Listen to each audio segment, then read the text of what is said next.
Hello, class. In this video, we're going to talk about percent error and percent increase and percent decrease. Basically, changes expressed as a percent. But first of all, we're going to try some opening problems. When we set up these problems, we discussed in class that we're going to take the percentage and set it up as a fraction out of 100. And then of 122, when we talk about what's on the other side of the proportion, we talk about 122 being the total, the quote unquote total, and we're finding out the other variable. So go ahead and cross multiply. We get 36 times 122 is 4,392. So 100x equals 4,392. And then we divide by our 100. And we get 400, or sorry, x equals 43.92. Now, in the next one, they're asking what percent. So the percentage this time is the variable. So we're taking the variable and we're placing it over 100. The total is 30, and our part is 14. So when we cross multiply, we will get 30 times x is 30x.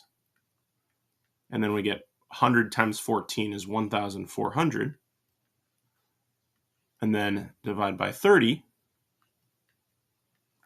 We get 1,400 divided by 30 is, hold on, it's simplifying it automatically as a fraction, and I want the decimal. There we go, 46. I'll say 46.6 repeating. And then finally, 27%. So once again, we're setting that up as a fraction over 100. Of what number? This time, our total is the variable, and that goes in the denominator, and then we got 56.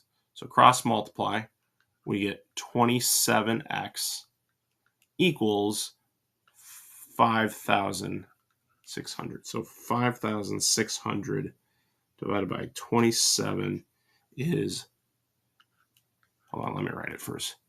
Divide by 27 is x equals 207 point, we'll say 41. Okay.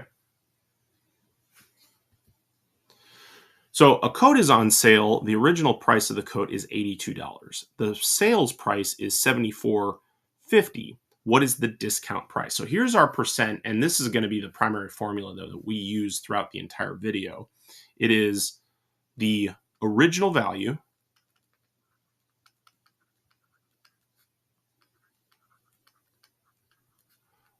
minus the new value. Actually, sorry. We probably should,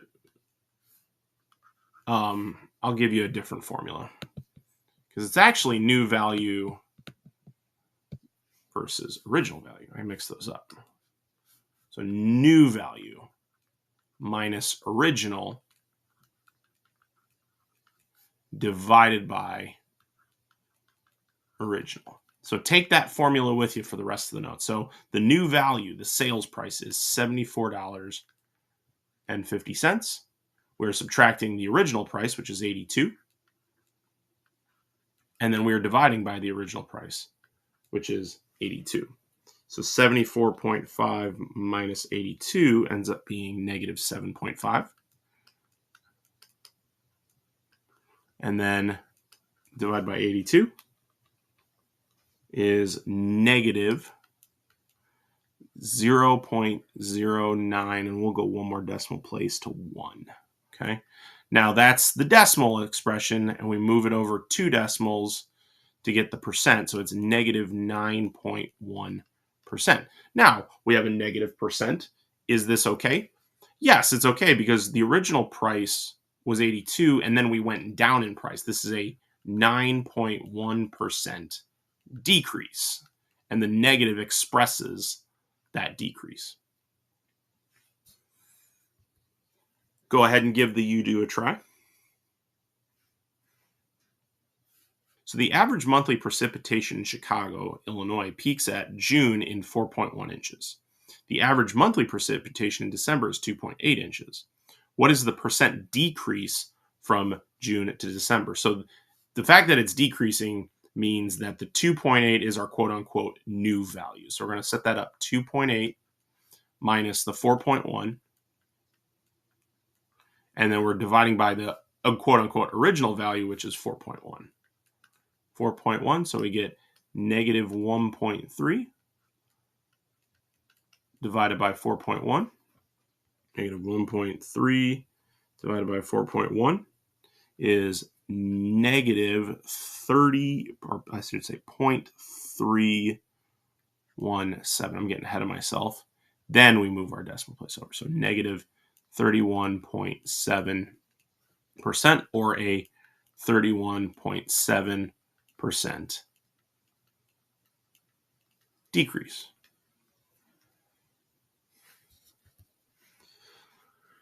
So now a store buys an electric guitar for $295 and then they mark it up to $340. What is the markup of the as expressed as a percent change? So now the new value, they bought the guitar and then they sold it for $340. So $340 minus the original that they bought it for, $295, and then we're dividing by the $295. Oftentimes, you'll find that the number that comes first in the problem is your original, but I don't want to set that in stone because we can always manipulate sentences to tell a different story. So make sure you're just, okay, in a timeline of events, what came first? They bought the guitar for $295 first, and then they sold it after that. So we've got, this will be 45 up top. Now we've got a percent increase, and that makes sense. When a store buys something and wants to resell it, they're going to mark it up so they can make money off of it. 295.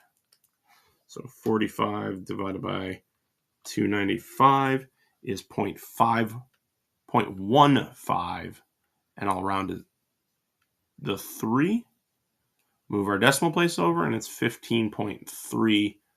So we express this as 15.3% increase. Go ahead and try the new example. So in 1 year, the total for passenger cars to use a tunnel rose from $3 to $3.50. What was the percent increase? So again, it went from $3 to $3.50. So that means we're subtracting 350 minus 3, and we're dividing by the original, which was 3.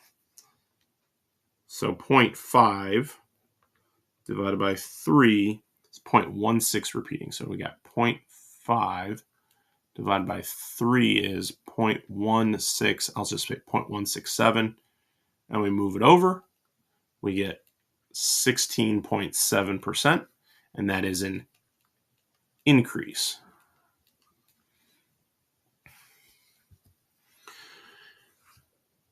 The decorator estimates that a rectangular rug is 5 foot by 8 foot. The right answer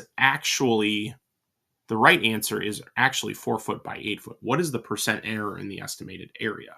So now we're talking about percent error, but rest assured, nothing really changes in the way we approach this problem. Okay. Now, percent error versus percent increase or decrease. When we're talking about error, we don't really care if it was a percent up or percent down. So now we modify the formula ever so slightly. It's still new minus original divided by original. Only we're not using the word new anymore. We're using the word correct. This is the correct value. And now we look at the original as the estimated value. Okay. And then we can still end up with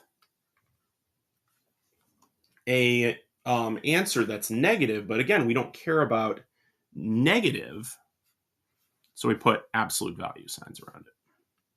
Okay, so we've got the estimated, or the actual, was 4 foot by 8 foot. So area, we're talking about area. Think about your geometry, is 4 foot by, times 8. And then we're subtracting the estimated value, 5 times 8. And we are dividing by the actual value, because that's what we want to compare it to. So that becomes 4 times 8. And if you ever get too confused by the absolute value, just do big minus small and then divide by your actual value. You could always do that and kind of take a little bit of shortcut. So 32 minus 40 is -8, but that's absolute value over 32. That gives us 8 divided by 32, which is 1/4, which is 0.25.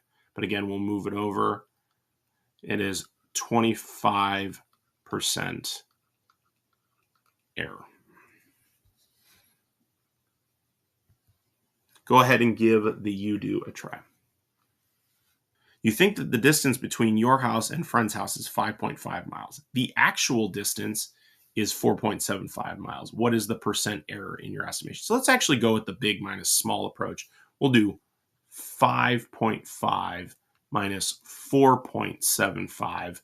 But again, we're dividing by the actual distance, which is 4.75. So we get 0.75 divided by 4.75. So 0.75 divided by 4.75 is 0.158 approximately. Approximately 0.158. We'll move the decimal place over 2, and it's a 15.8% error.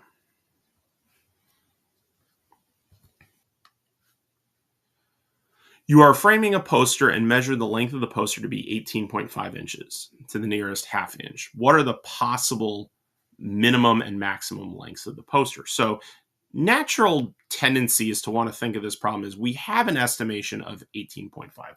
We've measured it and we've rounded it to 18.5, or rather someone else has. But if we wanted to know the true length, we might want to think, okay, let's subtract by 0.5, and that would give us 18 inches. Okay.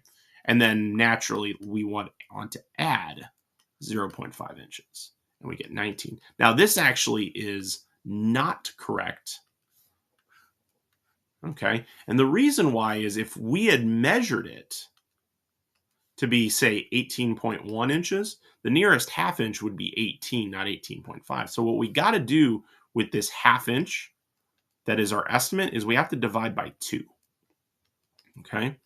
So we get 0.25, and we will actually be subtracting 0.25 and adding, forgot my 0.5. 0.5 plus 0.25 to get our estimate, which is 18.75 and 18.25. Yikes, my math is off. There we go. Then how we would express this answer is I'd put a variable and I'd put an inequality sign, 18.25 and 18.75. This is the inequality way of saying between 18.25 and 18.75. So go ahead and give the next one a try. A student has a height and it's measured at 66 inches to the nearest inch. What is the minimum and maximum height? So we're going to take that nearest inch, that 1 inch, and divide by 2, and we get 0.5. This is the value we're going to add or subtract to 66. So 66 minus 0.5 is 65.5. And then 66 plus 0.5 is equal to 66.5. And so our final answer is x is between 65.5 and 66.5. And this actually makes sense because this speaks to our rounding rules that we've known our whole life.